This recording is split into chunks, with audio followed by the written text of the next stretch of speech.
everybody, Jeff Colburn here. Today I'm going to talk about how I created and processed this image using On1 Photo Raw. This photo of aspens in the fall almost didn't happen. We had driven out on a forest road near Snowball in Flagstaff, Arizona, but couldn't find any trees that had changed color. They were still all green.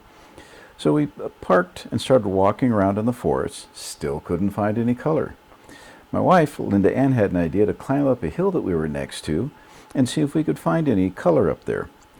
The hill is called Fern Hill because it's a hill and it's covered with ferns. The pioneers weren't always full of creativity when naming things. Anyway, the path up the hill was steep. We were at about 7,000 foot elevation and I had a 22-pound camera pack on my back. About halfway up the hill I told Linda Ann I needed to stop because it felt like my heart was about to explode. She thought about it for a few seconds and decided to stop. I wasn't real crazy about the hesitation there, but I still got to take a rest. A few minutes later, we went up to the top of the hill, and we were able to look out across the forest, and we saw several patches of yellow aspens.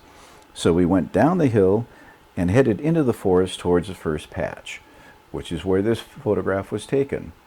I positioned myself so that I could get the leaves backlit, and I put the camera on a tripod and took the picture. And you can see the raw image that I came up with here. Now what you want to do, if you're going to be doing any kind of stock work or if you like to do word searches to find all your photographs, is to keyword. Now I do a lot of work with stock photos, so I always have to keyword everything. I usually do about 30 to 50 keywords per image, and there's 5 different topics that you want to have keywords for, but we'll talk about that in another video. I've already added the keywords. Now a nice feature that On1 2023 has is this AI keywords. And what happens is you click on scan and it uses its masking AI feature to identify objects in the photograph. And then it puts them down here. And if there's any that you think you want to add up to the main list, just click on it and it'll add it up there. So I've already done all of that. So we're going to go over to edit.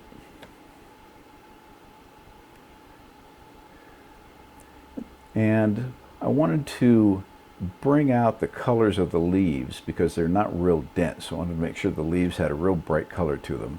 And I also wanted to brighten up the sky and bring in some of the blue sky down here as well. Now the first thing I do though is I want to get rid of any noise. Stock photo agencies do not like noise at all. Now the no noise will also sharpen. If you feel that you really need to do more sharpening, you can use Tack Sharp AI. I would suggest if you need to use these two, click on both because they do work better together than they do separately. So you click on no noise, it'll zoom into 100% and it will start to process it, which it has done. And as you can see, one problem with On1 is fine details get real crunchy, and it's just the way that the standard settings are. So what I like to do is get all of these hundreds and change them to 50. Now it's going to vary from photograph to photograph, but generally I find by doing that it takes care of all of that crunchiness. And as you can see, it's gotten a lot better. You don't have that crunchy problem anymore. So what you do is go ahead and apply.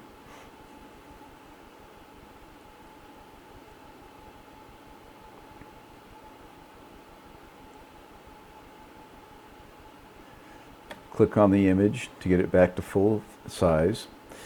And what I like to do then is start doing different processing. As I go through my different processing steps, including no noise, I use snapshots. I can put no noise in here, and this lets me take steps back into each one of the adjustments that I do.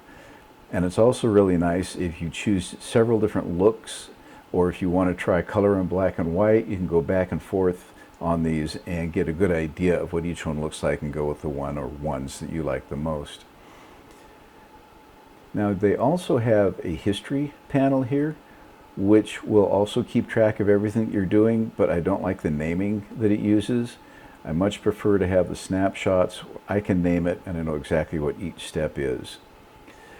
Now the next thing that you want to do is go into tone and color, and there's several different options that you have. You can try AI Auto, see if you like the way it looks. It's okay, not really what I'm looking for, so I'm going to go back to manual here. You can also go to different standard settings that they've got under camera profiles and just move the cursor over all the different ones, and if there's one that you like, click on it and it will apply it. You can import this, you can make your own, whatever you'd like. So don't like any of those. And over here we've got presets. Now I have a lot of presets. A lot of them come with ON1. They send out a monthly newsletter that a lot of times will contain additional presets that are free. So you've got a lot of different options that you've got. The one that I use, is because it works with what I like my pictures to look like, is the Vivid Landscape.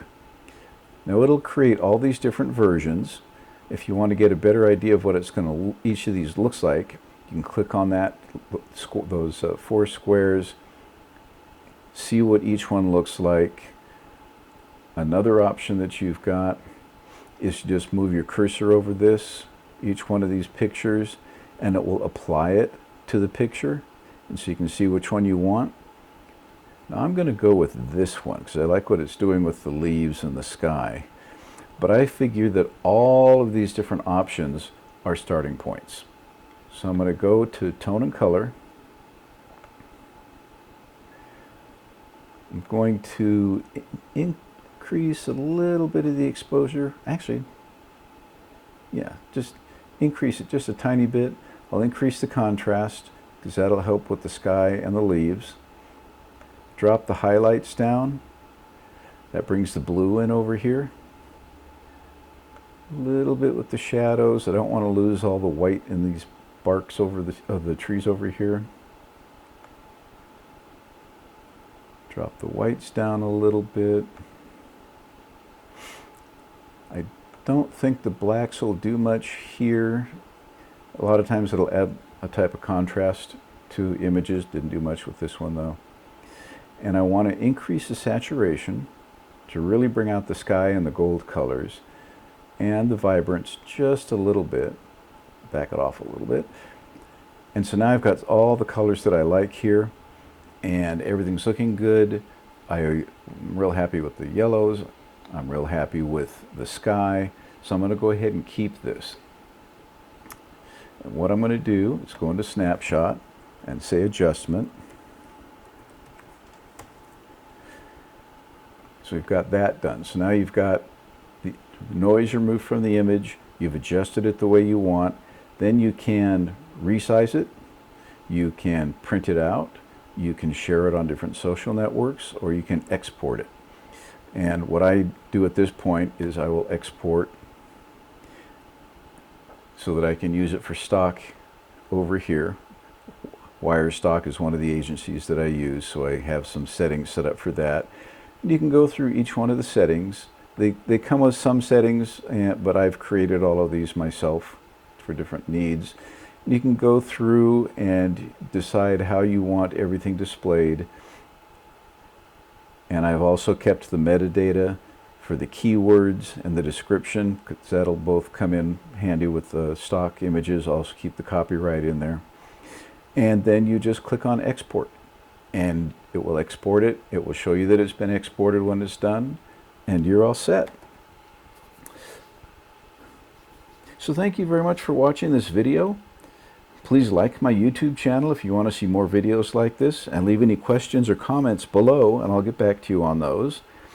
You can also find a link below to ON1 Photo RAW, and using that link will give me a little bit of money.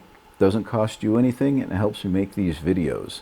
You'll also find a 20% discount code that you can use for ON1 and their plugins. So feel free to use any of that. And just happy shooting, everyone.